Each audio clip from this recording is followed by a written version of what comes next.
At last, a voice for Americans who pay big government's bills, not those who make big government's bills. You are listening to Speaking of Taxpayers here on Gimme Radio, sponsored by the 362,000-strong National Taxpayers Union. I'm Pete Sepp. And Natasha Altamirano.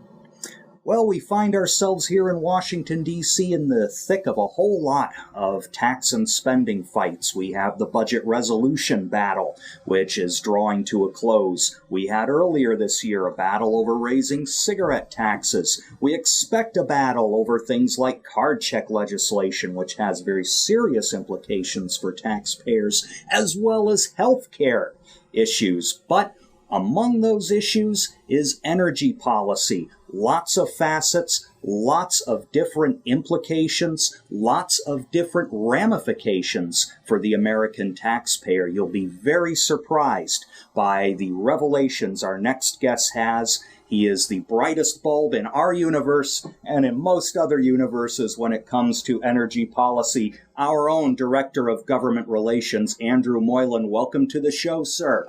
My pleasure to be here. Well, let's start out with that notion. Is energy policy likely to be at least one of the issues that Congress will tackle this year? It's definitely going to be one of the issues that Congress tackles, and it's probably going to be one of the most consequential issues, certainly for taxpayers, that Congress is going to tackle. Right off the bat, we've already heard a lot of speculation about passing a so-called cap-and-trade plan to deal with global warming. It's something that a lot of folks on the conservative side of the world have called the global warming tax.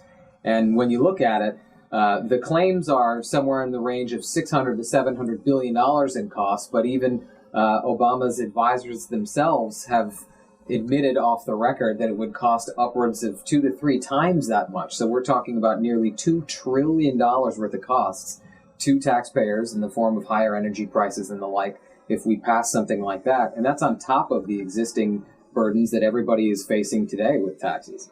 Yeah, one interesting thing I saw during the debate over the budget resolution for Gimme Radio listeners, that's the 5-year budget blueprint that members of Congress pass. They have an even longer outlook expressed in the legislation. It's non-binding, but what it does is set the overall tone of the levels of taxation and spending in the years ahead. Included in that were some assumptions regarding cap-and-trade legislation. However, thank goodness, if I recall, the Senate at least stood up against passing cap-and-trade through the process called reconciliation. Is that not true? No, that's right. And it's a very dense procedural matter that is beyond even a lot of folks here in D.C. that work on these issues. But the bottom line is what they were trying to do is lower the threshold to pass something like cap-and-trade from a 60-vote threshold that it's subject to in most cases in the Senate down to a 50-vote threshold, which the Democrats have with ease. And luckily, there were a few folks on the Democratic side, actually, that stood up and said that cap-and-trade is something that should go through the normal process and should be subject to that 60-vote threshold. And so we were thankful for that, and hopefully we'll see a real debate on this, because this is something that's going to cost taxpayers enormously, and we ought not to be jamming it through because of some arcane procedure. Yes, we keep hearing those words, cap and trade, and I'm sure many listeners out there here on Speaking of Taxpayers are wondering, well, how in the world would such a thing really work? After all, what we're talking about here is controlling something almost invisible to all of us, carbon dioxide emissions in the atmosphere. What exactly does cap and trade mean? Well, what it means is placing an actual cap on the amount of emissions of certain pollutants that are allowed. And principally what we're talking about with that is carbon dioxide, since that's the one people hear about in the news most often, at least.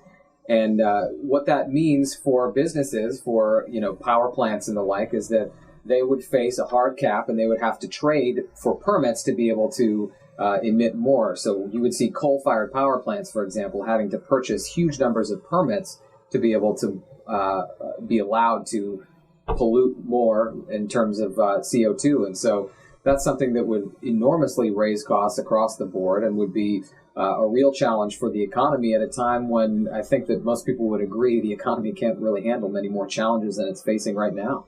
And we're, of course, talking about two separate effects on taxpayers here. Number one, the federal government, through the sale or auctioning or creation of these permits, is going to make money. That's the bottom floor 650 odd billion, maybe even trillions of dollars in revenues at once, right? Yeah, absolutely. Now, there's the second part that affects taxpayers in that when companies need to buy these emissions credits, they have only a few choices to be able to afford them. It means passing along the costs to consumers in the form of higher prices for electricity bills, delivery services, virtually anything shipped by a truck or a car will go up in price. It also could mean that the company in question has to lay off workers, scale back some of its overhead in order to afford the price of these permits. There's an even more drastic way. Cut into your profit margin. Don't declare high dividends on the stock of your company. That, of course, will disappoint tens of millions of middle-class investors because a lot of us are heavily invested in the energy sector, especially retirees who depend 3 times more on income from capital gains and dividends than the rest of the population. I guess the worst alternative would be you can't afford them at all, and you got to go out of business. Yeah, and actually, when you were talking about investors, we see public employees, firemen, police officers, teachers, people like that are often heavily invested in large industrial companies. And if they saw profit margins dropping on those, that means less in terms of investment returns for them, and that's certainly not a recipe for the kind of economic success that we'd like them to have. Fascinating. And I did forget about one other response that companies could have in trying to afford the cost of these emissions credits. Find a way not to pay them.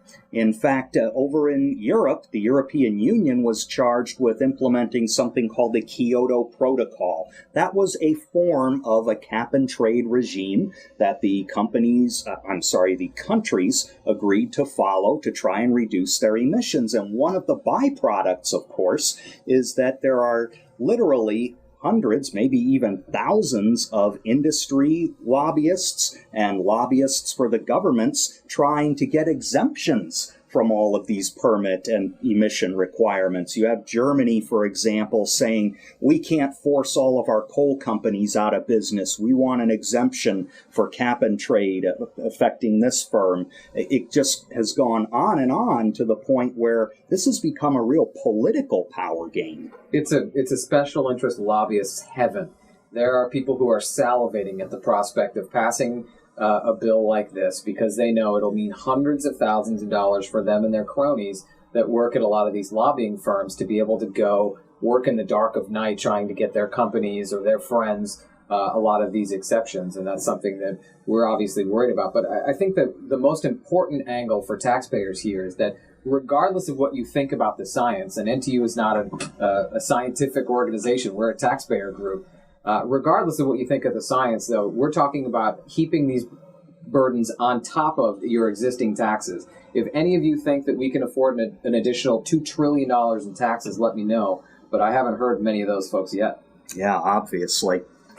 So essentially, the cap and trade scheme is not really going to limit global warming. Could you say it's more of a revenue grab and not really an environmental protection policy? Yeah, there are real questions about whether or not we can put a real dent in carbon dioxide emissions, even if we agree with all of the assumptions that these bills make in terms of the reductions that we'd be able to make to carbon dioxide. It would be a minuscule dent in worldwide carbon dioxide emissions. And then we have countries like China and India that are growing and certainly are experiencing troubles now, but are growing economies and are likely to offset any of the reductions that we have with the new coal-fired power plants that they're building every day. So there are real questions about its effectiveness as well. Certainly. Well, at least it looks like for now that cap and trade is running into trouble, even among Democrats. I saw that John Dingell, the longtime Democrat from Michigan and a very high up guy in energy policy formation in Congress, was just lambasting the whole cap and trade scheme, saying that the Obama administration needs to level with the American people about the true costs of this. So there is opposition on both sides of the aisle. There's also support on both sides of the aisle among some Republicans. But right now, at least, there are serious questions being asked. So we're going to have to keep an eye on this. I think that maybe one of the bigger threats in terms of taxes that we're going to see right now, obviously cap and trade has a huge cost associated with it.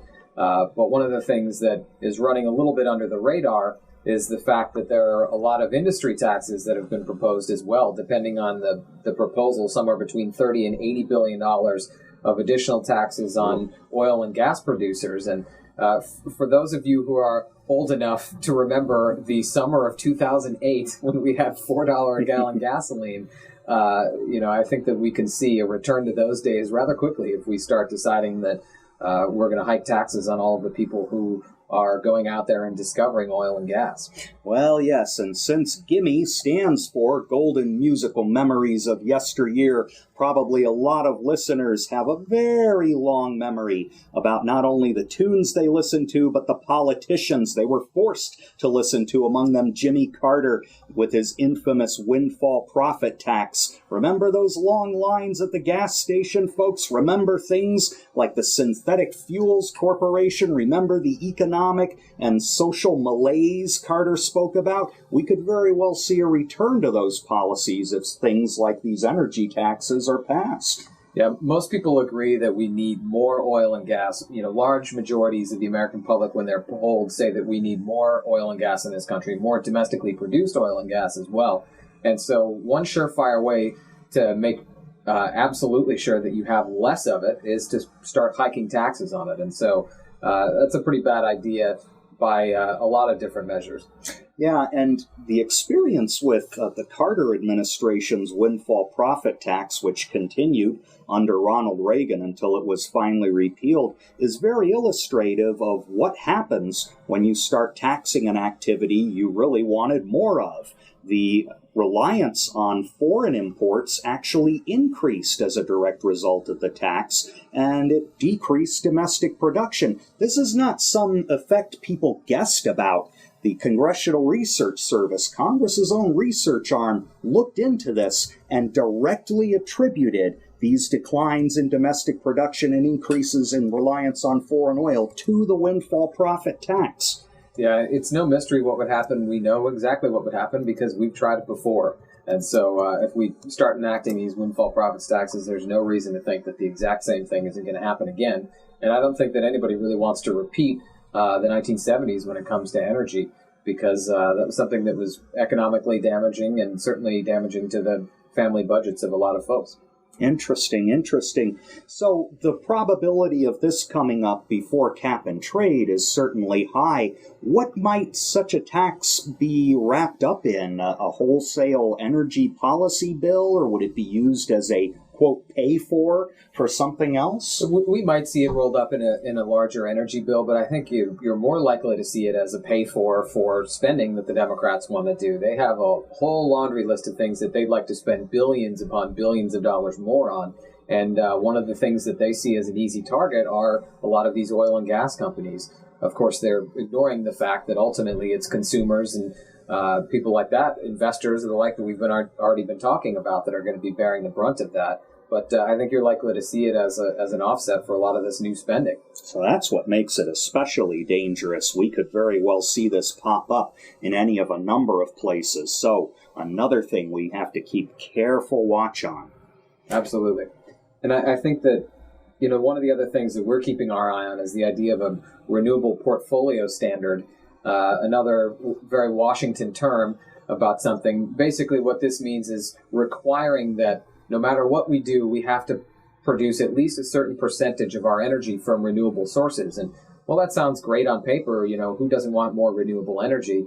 when you start looking at the costs that are associated with it, that's when you might start having second thoughts about it. And renewable portfolio standards have been something that we've been opposing on the state level, and now there's a real effort to push one through on the federal level, and that means more cost for people because it means forcing, no matter what, means forcing us to get a certain amount of our energy from what are much more expensive sources like solar and wind and all of the other alternative energies that people are supporting these days. Yeah, the thing to understand here, folks, here on Speaking of Taxpayers, is that many alternative energy sources not only generate comparatively little versus how much they cost, there are also other hidden costs. Wind, for example, you tend to generate that in less populated areas. Well, where do you need the energy? In more populated areas. So you end up having to lay these gigantic, ginormous transmission lines. And the longer those lines are,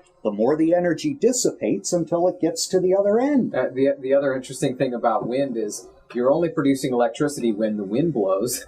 And oftentimes when the wind is blowing is not when the energy is needed. And so they often have to be backed up by natural gas or coal-fired power plants anyway in order to be sure that we're covering the electricity needs of the consumers that they serve. Yeah, and really the only renewable energy source that has ever generated significant quantities of electricity in this country has been hydropower.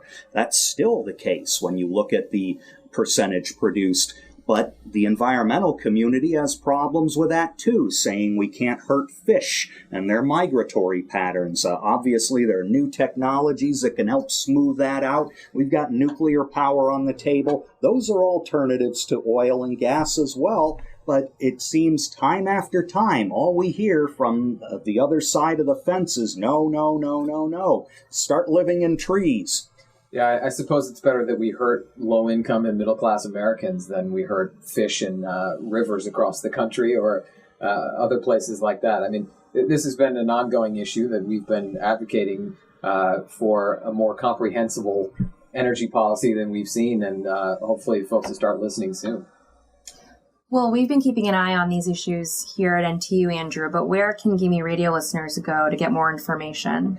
The best place to go, other than our website at ntu.org, would be our energy portal. We have a website called nonewenergytaxes.com, and they can go to nonewenergytaxes.com and look up a lot of the information that we've been talking about here from some of the research and numbers, and they can also use that to contact their members of Congress to weigh in favor of the kind of better energy policy that we've been talking about, a break from the last 30 years of tax, spend, and regulate that we've been seeing, and unfortunately that hasn't gotten us a whole lot. So once again, that's nonewenergytaxes.com, or you can always visit NTU's website at ntu.org. So what did I tell you, folks? One of the brightest bulbs in the universe, shining a light on how energy policy will affect taxpayers. Thank you. A compact fluorescent bulb. Oh, yes, that's right. Those old conventional light bulbs are going to be banned soon. Well, fluorescent or incandescent, thank you, sir, for being with us. Andrew Moylan, ladies and gentlemen. My pleasure. Thank you. Well, in the previous segment of Speaking of Taxpayers here on Gimme Radio, sponsored by the 362,000-member National Taxpayers Union, we heard a lot about energy policy. Well, we hope you still have the energy to listen to something that's really going to rile you, our outrage of the week. This is another doozy, and unfortunately, there are a lot more examples like these. Today, we are going to discuss the stimulus bill, that $787 billion minimum cost package that passed Congress and was signed by the president into law earlier this year. We were promised, amidst all that spending, that there would be lots of accountability, lots of transparency, virtually no waste. Programs and entities receiving these funds would be lean and mean and dedicated toward getting as much money pumped into the economy where it will supposedly do the most good in a minimum amount of time. But this is Washington, folks, and state capitals are not much better. So guess what's happening? A lot of the money is being spent on questionable purposes. Is that not right, Natasha? That's correct, Pete. Senator Tom Coburn of Oklahoma issues a regular report called Washington Waste of the Day, in which he identifies egregious examples of wasteful spending around the country. And recent issues of this report have uncovered some stimulus-related funds that are being used for questionable purposes that, in our opinion here at the National Taxpayers Union, would not stimulate the economy. St. Augustine, Florida, for example, seeks millions of dollars of federal stimulus funds to pay for projects for the town's upcoming 450th birthday celebration. The stimulus is $38 billion spending for transportation projects has only, quote, created or sustained 1,288 jobs. That's incredible. $38 billion spent on less than 1,300 jobs. Do the math, folks. That's incredible. That's millions of dollars per job created or sustained. We could certainly do much better. In fact, we could do better just sending these folks checks in the mail at some kind of median weekly wage. Another example, Corpus Christi, Texas plans to spend $3.1 million of stimulus money studying seaweed. $7.5 million is going to pay to renovate Delaware's beach boardwalk. New York City plans to spend $15 million to rebuild parts of the Coney Island boardwalk. How bizarre. Now, I'm sure that local officials say, well, this will stimulate economic activity because these are tourist destinations. We want to keep them well maintained, well furbished, so people will be attracted to them. They kind of miss the point in that people don't have that much disposable cash these days. I don't think that renourishing a beach, slapping a coat of paint on a boardwalk is necessarily going to suddenly make people say, hey, I can afford to go to Coney Island. That's right. Another couple examples here. Missouri is spending $500,000 of stimulus funds on fish food. And a New York town is getting nearly $600,000 to address a homeless problem that the town doesn't have. See, that leads into several other items that Senator Coburn has uncovered and reported. By the way, National Taxpayers Union is one of the contributors that helps Senator Coburn track these things down and publicize them. We're a proud partner with the senator in terms of fighting wasteful spending. But picking up on Natasha's point, of course, Iowa here is using about $11 million of federal stimulus money to buy more cars for the state government. Oops, about 4 dozen brand new state cars are already sitting unused in a parking lot near the Capitol. So what we're talking about here is simply padding the fleet with unnecessary vehicles. Take a look, for example, also at $537,000 in federal energy grant and some stimulus funds for an Illinois convention center, which has a ski slope. Now, again, people are going to say, well, don't convention centers attract business? Isn't that good for the local economy? Sorry, folks, those people are wrong again. The Brookings Institution, a left-of-center think tank, has concluded that there's too much convention space in this country and that the benefits of these centers are way oversold. They are not going to get the bang for the buck that they're expecting. Also, we have another example that gives lie to this notion that this stimulus money is going to be rapidly pumped into the economy on projects that can begin almost right away. The state of Ohio wants to spend $57 million in federal stimulus money on planning studies for highway projects that won't even see the light of day for a number of years. These are the kinds of abuses that always get taxpayers angry, get them disgusted, and make them cynical about the ability of government to do anything right. Unfortunately, a lot of the expenditures made on these projects have already gone out the Treasury door and are already being put into action, sometimes nefarious actions, by these state and local agencies. So what can we really do about all of this? One thing certainly is to increase the transparency of these transactions. That's a big deal that the Obama administration has made about this package. Everything will be on view for the public to evaluate. Not happening. The big problem, subcontractors. When the state gets the money from the federal government, The item will be posted on some website somewhere with a description of where the money's going, but you won't see much more than that. You won't find out who is getting the contract to fill those potholes, who is going to get to paint the boardwalk in New York City, who is going to end up spending the money to fix up a zoo or whatever you care to think of. These are the kinds of important details that are now lacking in the distribution of stimulus funds, and we have to concentrate on filling in those blanks. Otherwise, we're going to see examples like these for the rest of the year.